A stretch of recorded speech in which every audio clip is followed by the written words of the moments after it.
വിചിത്രമായ ഒട്ടേറെ ക്രിമിനൽ കുറ്റങ്ങൾ നടന്നുകൊണ്ടിരിക്കുന്ന ഒരു കാലഘട്ടമാണ്.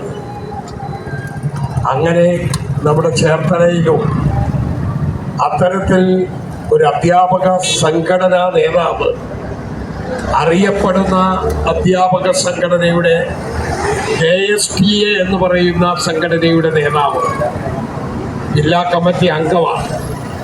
മാത്രമല്ല ഒരു LP സ്കൂളിലെ പ്രധാന അധ്യാപികയാണ്. ആ പ്രധാന അധ്യാപിക ഏറ്റവും മാതൃകാപരമായിരിക്കണം. അധ്യാപകരെല്ലാം അവരുടെ വ്യക്തി ജീവിതത്തിൽ മാതൃകാപരമായ പ്രവർത്തനങ്ങളുടെ ഉറവിടമാണെന്നാണ് നമ്മളെല്ലാം കരുതുന്നത്. അങ്ങനെ വേണം പോകാൻ. കാരണം നമ്മുടെ സമൂഹത്തിന് ഒരുപാട് സന്ദേശങ്ങൾ വളർന്നു വരുന്ന തലമുറയ്ക്ക് കൊടുക്കേണ്ടവരാണവർ. ഇവിടെ ഒരു കൊള്ളക്കാരയുടെ സന്ദേശമാണ് നമ്മുടെ ഇവിടുത്തെ പ്രധാന അധ്യാപിക ശ്രീമതി സീത എന്ന് പറയുന്ന അധ്യാപക ഇവിടെ കാട്ടിയിരിക്കുന്നു.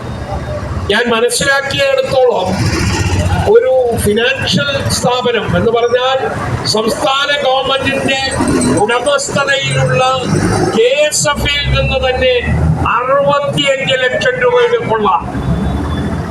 എങ്ങനെയാണ് ഈ കൊള്ള നടത്തുന്നത്? എത്ര ക്രിമിനൽ സംഘങ്ങളെ പോലും അതിനപ്പുറം ആ പ്രഗത്ഭമായ കൊള്ളയ്ക്ക് നേതൃത്വം കൊടുത്ത ഒരു വനിതയായി നമുക്ക് ഈ സീതയെ കാണാം.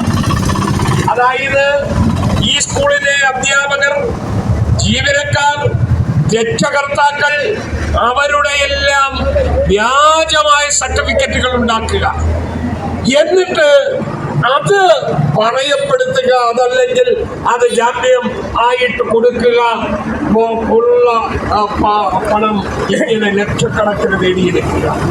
അത് പല രൂപത്തിൽ ഇപ്പോൾ കണ്ടെത്തിയിരിക്കുന്നത് KSFയിൽ മാത്രമാണ്.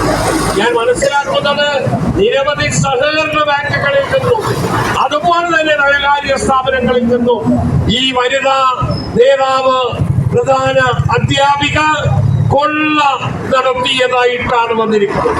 ഇന്ന് രാവിലെ ഒരു പ്രത്യേക സംഭവം കൂടി ഉണ്ടായി, പറയാതെ പോകുന്നത് ശരിയല്ല. ഈ വനിതാ നേതാവ് ബന്ധുവായ ഒരു കോൺഗ്രസ് നേതാവിന്റെ വീട്ടിൽ പോലീസ് ചെല്ലുകയാണ്. ഇതെന്താണ് ഒരു പ്രത്യേകത? ഇന്ന് തന്നെ പോലീസ് ചെല്ലുന്നു. ആ വനിത ഒരു അകന്ന ബന്ധുവാണ്. ഞാൻ മനസ്സിലാക്കിയത് ആ വീട്ടിൽ ഈ പ്രതി അല്ലെങ്കിൽ ഈ വനിത, ഈ കൊള്ളക്കാരി, ഈ അഴിമതിക്കാരി ആകെ ചെന്നിട്ടുള്ളത് അവരുടെ നമ്മുടെ പ്രകാശിന്റെ വീടാണ്. PR പ്രകാശ്.